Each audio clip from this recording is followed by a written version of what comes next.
Tomorrow marks Transgender Day of Remembrance, which honors transgender individuals lost to violence. This week, we're featuring the personal stories of longtime advocates who've worked to ensure trans voices are heard.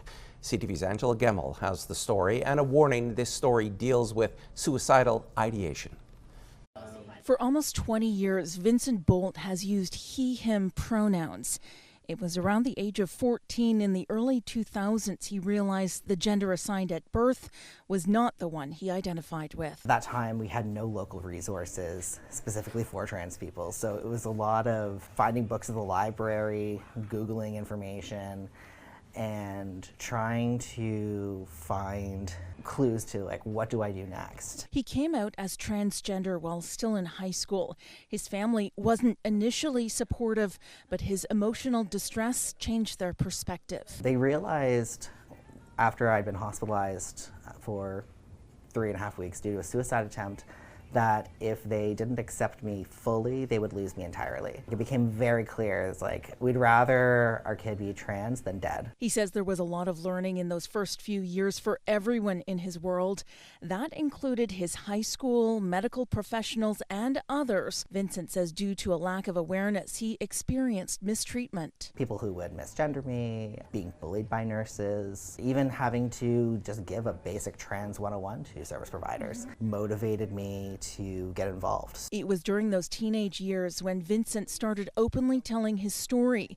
That led to advocacy work. Creating a better world for myself and friends who were starting to come out, I needed to do something, and I could either sit on my butt and do nothing, or I could become an activist. He found a small transgender community and they became each other's support. It was just me and older trans women. So here I am, 17 years old, 18 years old, learning about wigs and makeup and tucking, but at least I felt like here's a space where I belong. Those early years shaped a career direction too.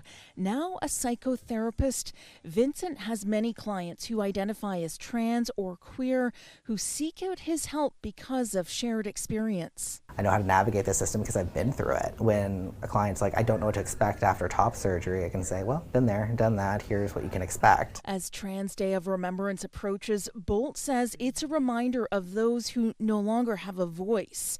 The day honors transgender individuals who've been murdered, died suspiciously, or died by suicide.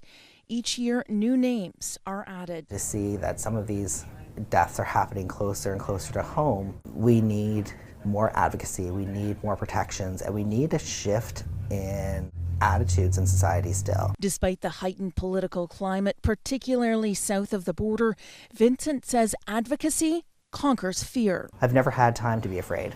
I just do what I need to do, because if I just live in fear, then nothing changes at all, or the bad guys win. As for what's still needed, Bolt says that's a long list, but permanent funding for community groups tops that list. The TG and ourselves groups are running without funding right now by really dedicated volunteers. So we need funders, and it not just be 1-year grants or 3-year grants. It needs to be permanent funding. Angela Gemmill, CTV News, Sudbury. Tomorrow, Angela will have the story of one of the founding members of TG Inner Selves, a support group for transgender persons. There's also a vigil planned tomorrow evening to mark the Transgender Day of Remembrance. That's at the main branch of the Sudbury Library starting at 6:30 p.m.